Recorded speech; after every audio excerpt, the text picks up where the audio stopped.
Hey, what's up? What's going on? Welcome to English with Dane, a show designed for you to improve your English. Today's episode is a special one because it's going to be a movie review, and the movie that you voted for was Inception. So here it is. You are listening to the 16th episode of English with Dane. Hit it.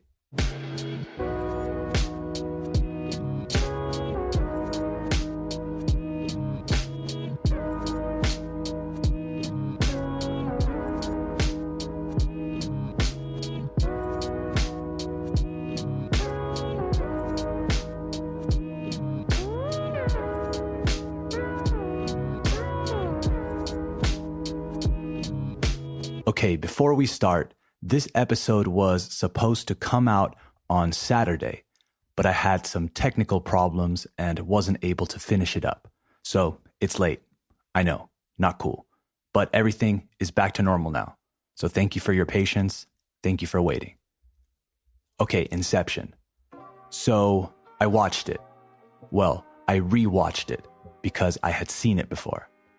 I watched it when it came out, cuando salió, in 2010.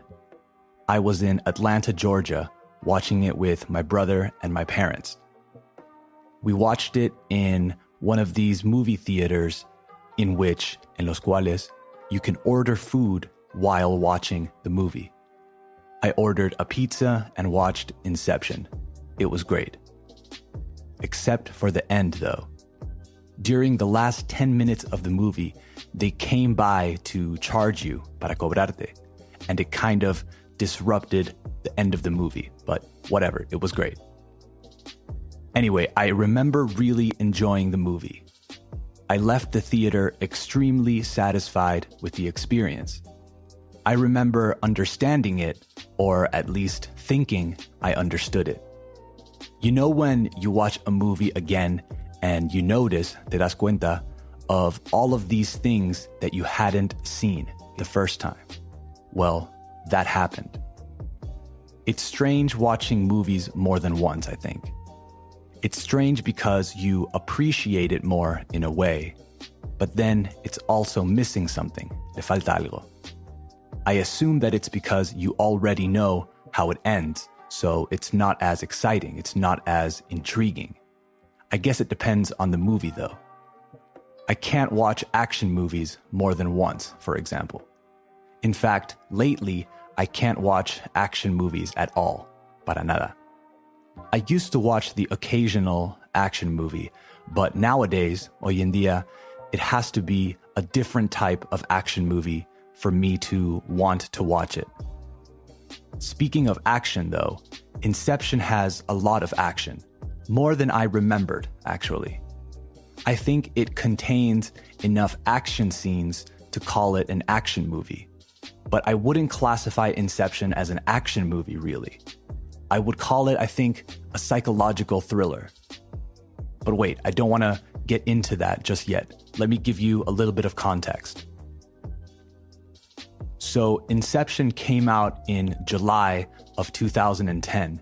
And there was a lot of buzz surrounding it, right? People were very excited to watch the new Christopher Nolan movie. Think about it. 2 years before that, he directed The Dark Knight, right? The Batman movie, which was very well received. So to hear that he had a new movie was exciting. And to hear that Leonardo DiCaprio was going to play the leading role made it even more exciting. By the way, when we say that there is buzz around something, it means that people are very excited about it. Now people use the word hype to the same effect, as in there's a lot of hype around that new movie. Okay, so more things. The budget, the production budget, el presupuesto, was $160 million. And so far it has made or earned around $830 million worldwide. So it was a very successful movie. Okay, the cast. The cast is Leonardo DiCaprio, Joseph Gordon-Levitt, Ellen Page, Tom Hardy, Ken Watanabe, Marion Cotillard, Michael Caine, etc. Great cast. Leonardo DiCaprio plays Cobb, who is a master of extracting valuable information from people's dreams. He uses these techniques to make a living, working for companies around the world. We know that something from his past is haunting him, and it's related to his family situation, but it's unclear. We see his son and daughter in his dreams, but we never see their faces. And we also see a woman who we assume is his wife and mother of his children. This character's motivation, Cobb's motivation, is to return to the United States to be with his children. Cobb has a partner in all of this, Arthur, played by Joseph Gordon-Levitt. Arthur is Cobb's right-hand man, his partner in crime. He is responsible for all of the research that each job requires. His motivations, though, seem unclear in the movie, to be honest. I guess it's money? I don't know. We don't really know anything about his past or about his connection with Cobb, really. All we know is that he is the point man. Now, I looked up, busqué, the definition of point man, and it's a military term. To be point man means that you assume the first and most exposed position in combat. Then we have Ken Watanabe, who you may remember from many movies, but perhaps most notoriously from The Last Samurai, which I also really enjoyed. But anyway, Inception. He plays Saito, who is an immensely powerful and wealthy business magnate. He is the head of Proculus Global, and he offers Cobb a job in exchange for a very valuable reward, a very valuable favor. He hires Cobb by telling him that if he does this job for him, he will be able to use his influence to clear Cobb of any charges so he can go back to the United States and be with his children. Just like Cobb, Saito's character has very clear motivations too. He is trying to prevent this huge company from monopolizing the energy industry. He fears that when Maurice Fisher, so the man who built this empire, when he dies, his son will take over and try to control the whole sector, reducing Saito's influence and power. So he hires Cobb, contrata a Cobb. But we'll talk about the mission more in a second. Marion Cotillard plays Mal, who is Cobb's wife. Mal appears throughout the movie, a lo largo de la película, and she appears as a projection. Now, projection is a word that they use in the movie to talk about the people that are in your dreams. They tell us that our subconscious projects people into our dreams. So Mal is constantly appearing in Cobb's dreams, right? Descarrilando, derailing his missions. Lately, she has been appearing in his dreams more and more, and it's becoming impossible for Cobb to work effectively. Her character's motivation is to reunite with Cobb and her children too, and she wants for Cobb to come back to be with him. However, it's more complicated than that because we learned that Mal is dead as she committed suicide in the real world. But again, we'll talk about that more in a second. Her name is synonymous with bad, with evil, wrong. So we understand from the perspective of the audience that she is the main negative force in the movie. Then there's Ellen Page. You probably know her from the movie Juno, in which she plays Juno. Great movie too. So Ellen Page plays Ariadne, a young woman who is studying architecture. Cobb offers her to be part of the team to help them design and build dream worlds. Fascinated by the idea of no restrictions and complete freedom, as she says, she joins the team, se une al equipo. This character is named after Ariadne from the Greek myth Theseus and the Minotaur, who helps Theseus navigate the labyrinth. But hold on. How does Cobb find her? ¿Cómo la encuentra? Let's back up for a second. The reason that Cobb is looking for an architect to build dream worlds is Mal. Mal has made it impossible for Cobb to build the dream worlds they need. Since Mal is appearing and derailing their missions, Cobb can't be the person to design these worlds, because if he knows everything about the dream world, so does Mal, because she is his projection. So it's starting to get a little complicated. So Cobb needs an architect. So he goes to visit his father-in-law, su suegro, who is a university professor. This man is played by Michael Caine, and the character's name is Miles. Miles is Mal's father, right? But also Cobb's mentor and former teacher. He is the one who taught Cobb everything about accessing and navigating dreams. This is a good scene. I liked it because we finally get more information about Cobb's past. Until that point in the movie, we don't have much information about Cobb's life, but this scene is where we learned a lot of the things I was mentioning previously. So Cobb shows up, aparece, at the university, and Miles is there working. They have a conversation which helps us understand Cobb's motivations, and then Cobb tells him he needs somebody who can build dream worlds, but that they have to be as good as him. Miles says that he has someone better, and that's how we are introduced to Ariadne.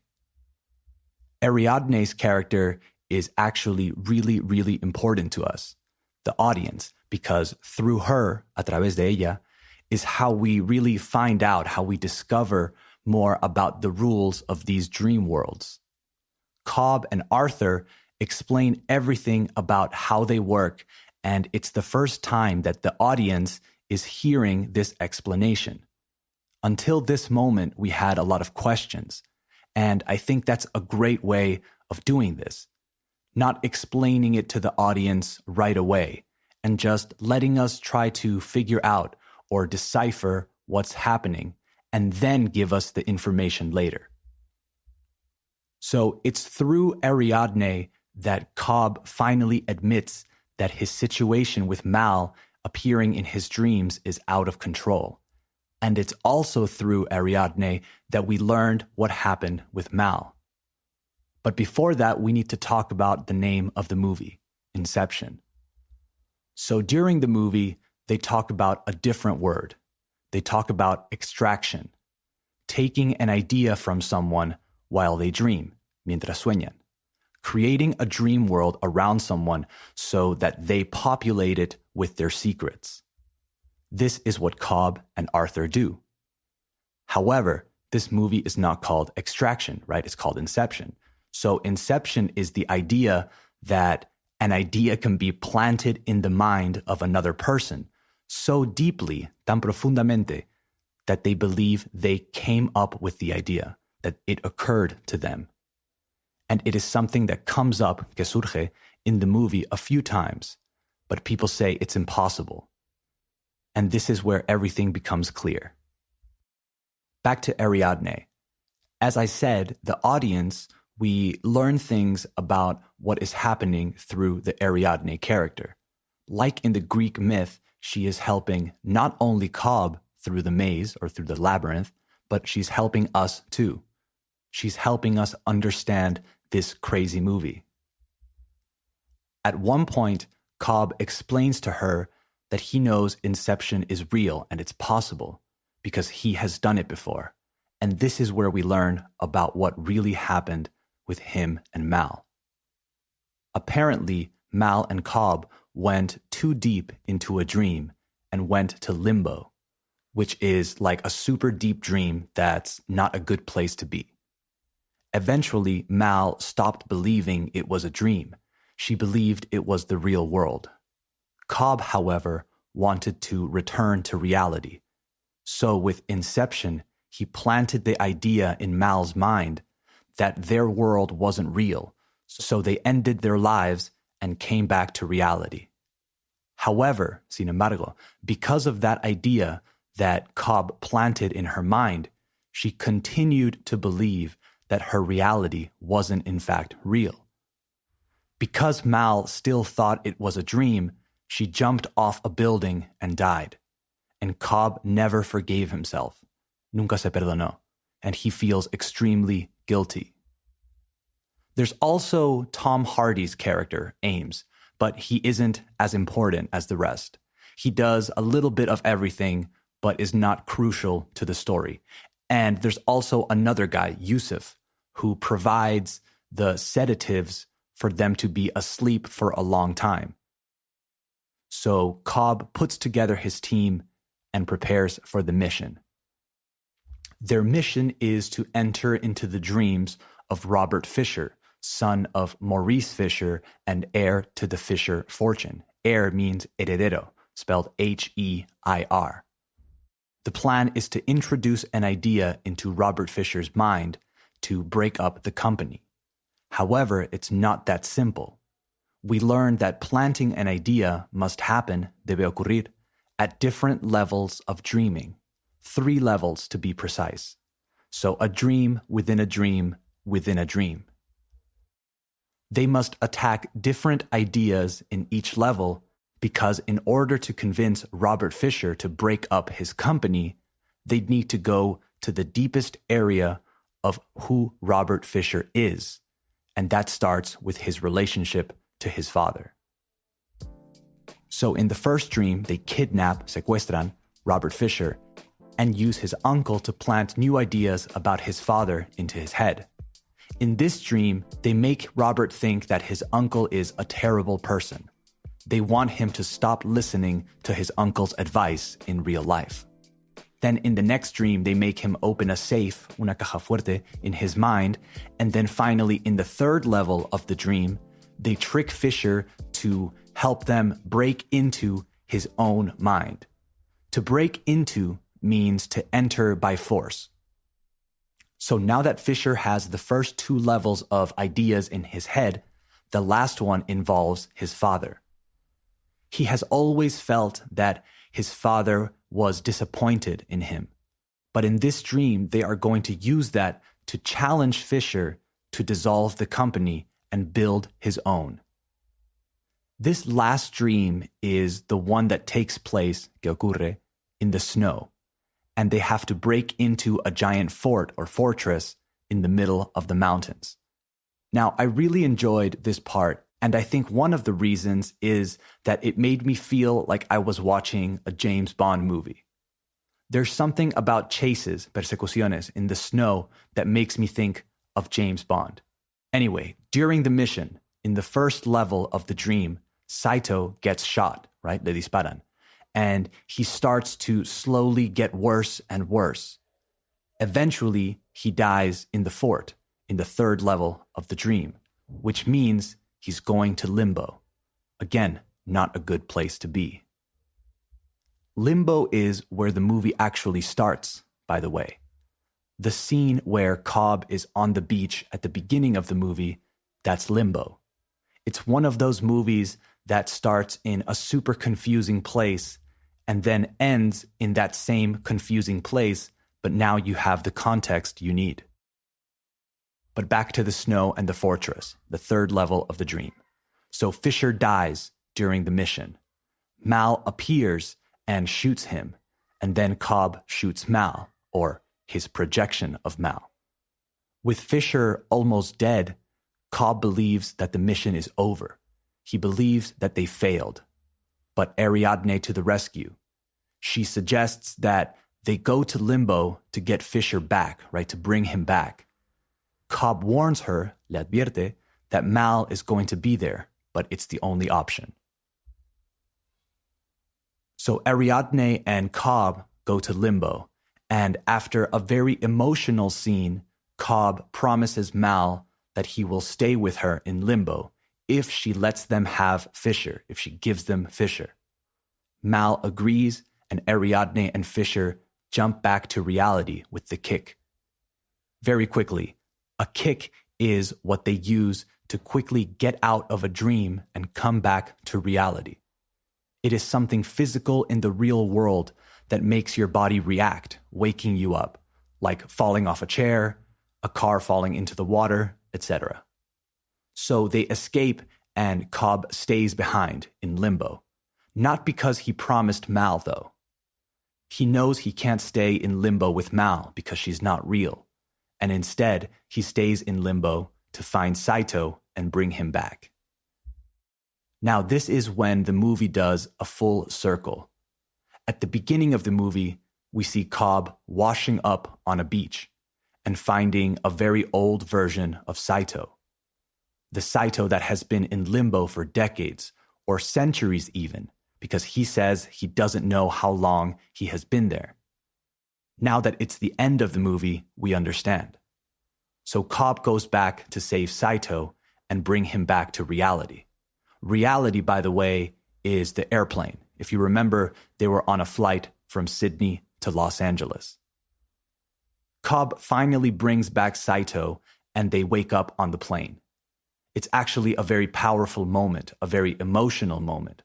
And it makes you feel a bit like you have just woken up from a really intense and deep dream.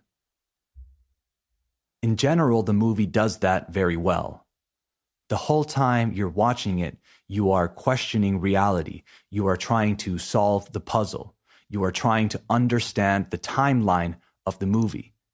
And then suddenly at the end, the timeline makes sense. Tiene sentido. But when people talk about Inception, they talk about one thing the most, the ending.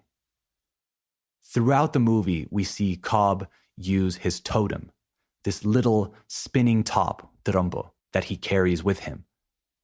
In the movie, they explain that a totem is an object that has a specific weight, peso, that only you can know. This way, you will know if you are in someone else's dream or not. It is basically a mechanism to make sure, para asegurarte, that you are in real life and not in a dream. If he spins it and it continues spinning without falling, he is in a dream. But if it falls, it's reality.